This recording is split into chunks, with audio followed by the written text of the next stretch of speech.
Horror Stories by Forest Secrets.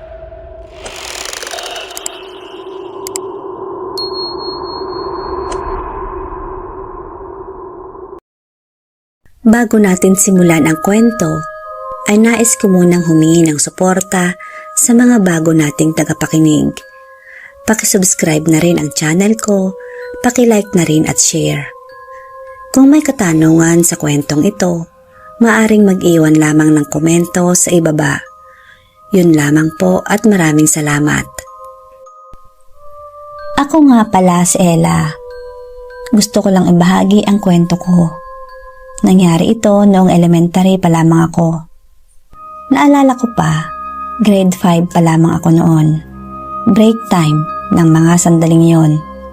Nagtungo ako sa HE room kung saan nandun ang mama ko. Dahil doon siya nagtatrabaho. Kinuha siya ng tita kong teacher bilang tagapagluto para sa mga batang malnourished. Nung pumunta ako, ay wala pa siya doon. Ang sabi ng tita ko, lumabas daw at may binili saglit. Habang naghihintay ako sa kanya, inutusan naman ako ng isa kong teacher na kunin ko daw ang tumbler niya sa taas ng HE. Ang HE sa school namin ay nasa second floor pa. Doon dinadala ang mga bisita.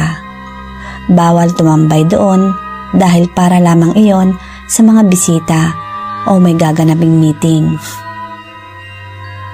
Nung una ay nagdadalawang isip ako kung susundin ko ba o hindi dahil wala talagang tao doon sa taas at para akong nakakaramdam ng takot.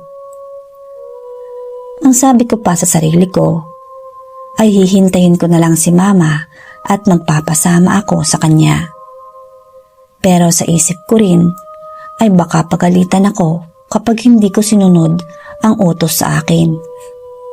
Kaya hindi ko na hinintay ang mama ko at umakyat na lang ako na mag-isa.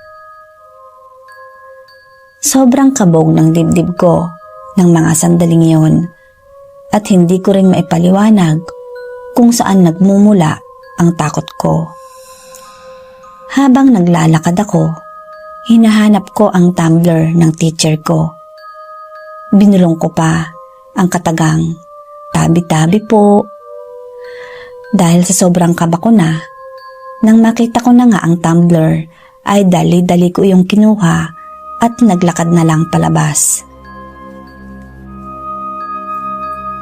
Habang naglalakad nga ako, ay may narinig akong parang kadena na hinihila sa likod ko.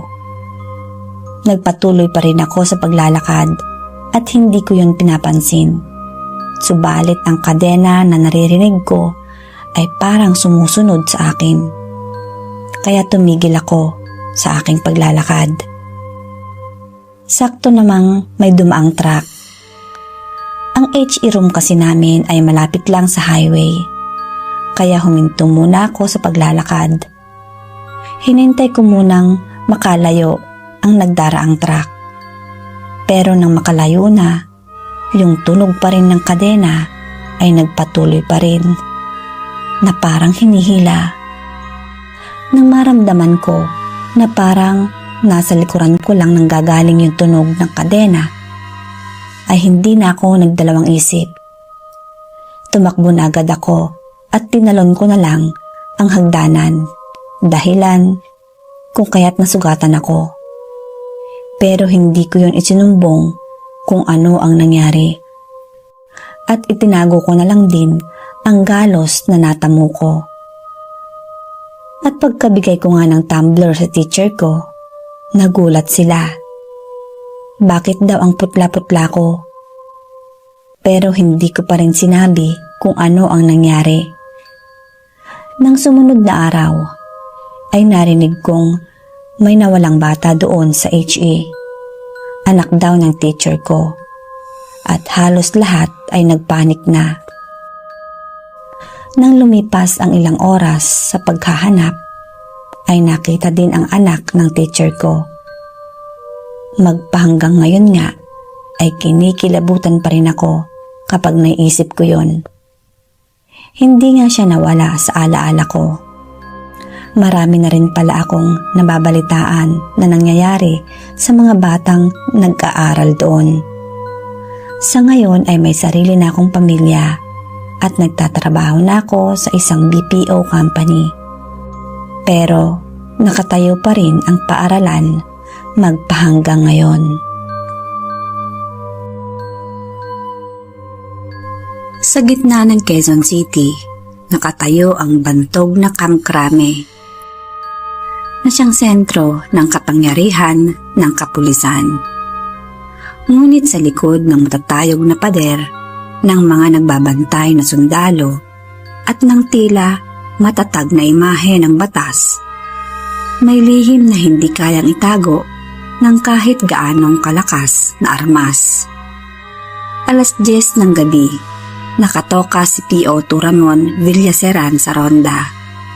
Kilala siyang istrikto, walang takot at walang palusot pagdating sa batas. Matikas ang katawan, lalaking lalaki, at halos lahat ng kasama niya'y hanga sa kanyang tapang. Pero sa mismong gabing iyon, siya'y nahaharap sa isang kababalaghang hindi niya pwedeng barilin, bugbugin o ikulong. Habang paikot na nagbabantay sa may gate, biglang may narinig si Ramon na mahinang pag-iyak. Hindi ordinaryong iyak. Iyak na hindi rin malakas, pero tumatagos sa laman. Nilibot niya ang kanyang flashlight at doon niya nakita ang isang batang lalaki. Basang-basa ang damit at nanginginig ito sa lamig. "Anak, anong ginagawa mo rito? Gabi na," ang sabi ni Ramon habang dahan-dahang nilalapitan ang bata. Ngunit hindi sumasagot ang bata. Sa halip, dahan-dahan itong tumingin sa kanya. At ang mga matay tila wala, mapuputi, parang malalim na hukay.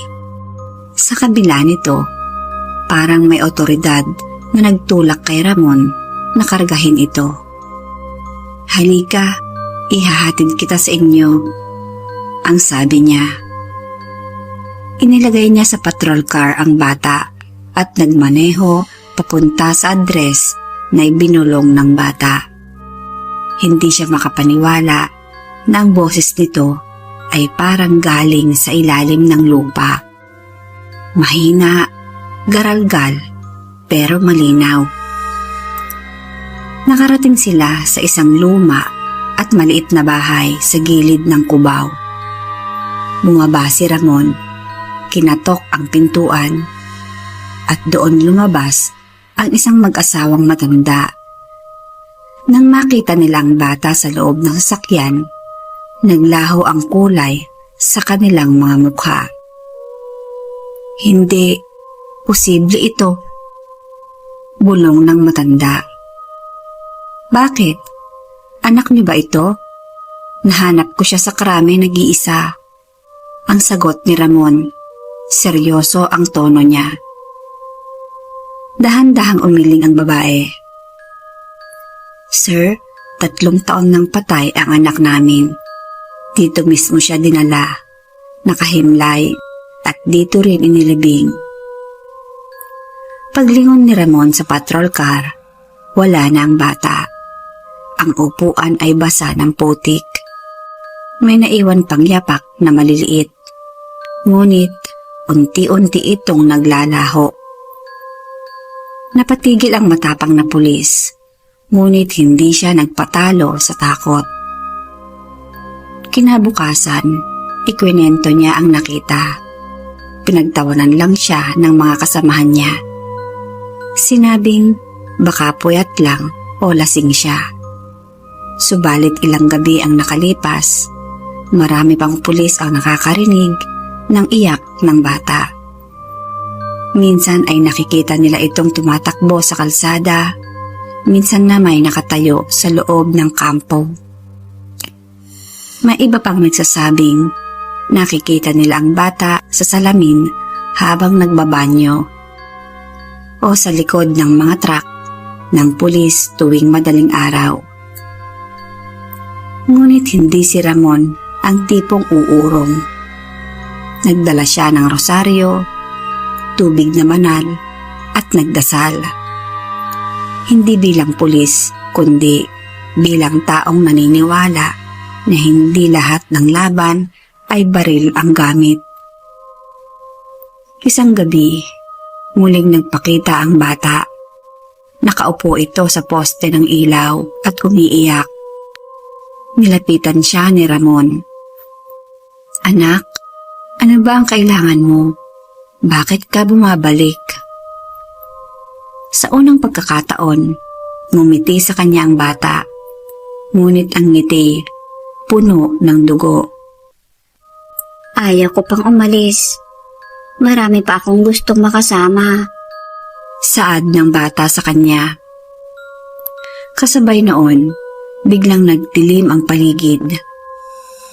Nawala ng kuryente sa loob ng kampo at tanging flashlight lang ni Ramon ang nagbigay ng liwanag. Doon niya nakita na hindi lang isang bata ang naroon, kundi marami pa. Mga bata, babae at lalaki, mga kaluluwang tila biktima ng karahasan. Hindi na natakot si Ramon. Sa halip, pinilit niyang lakasan ang loob. "Kung kayo'y mga ligaw na kaluluwa, hindi ako ang kalaban niyo. Hanapin ninyo ang liwanag. Huwag niyo nang guluhin ang mga buhay." At sa huling dasal niya, sumabog ang liwanag mula sa poste. Nawala ang lahat ng mga multo, pati na rin ang bata. Naiwan na lang ang malamig na hangin at tiyapak ng mga taong hindi makababalik. Mula nga noon ay tumigil ang mga kababalaghan sa krame. Ngunit hindi nakalimutan ni Ramon ang gabing iyon. Nalaman niya na hindi sapat ang armas o lakas para labanan ang dilim. Kailangan ng tapang ng puso at pananalig sa taas, gayon na rin ang lakas ng loob. Kung ikaw si P.O. Ramon, haharapin mo ba ang multo o tatakbuhan mo lang ito? Naniniwala ka ba na may mga kaluluwang bumabalik dahil may hindi natatapos na misyon?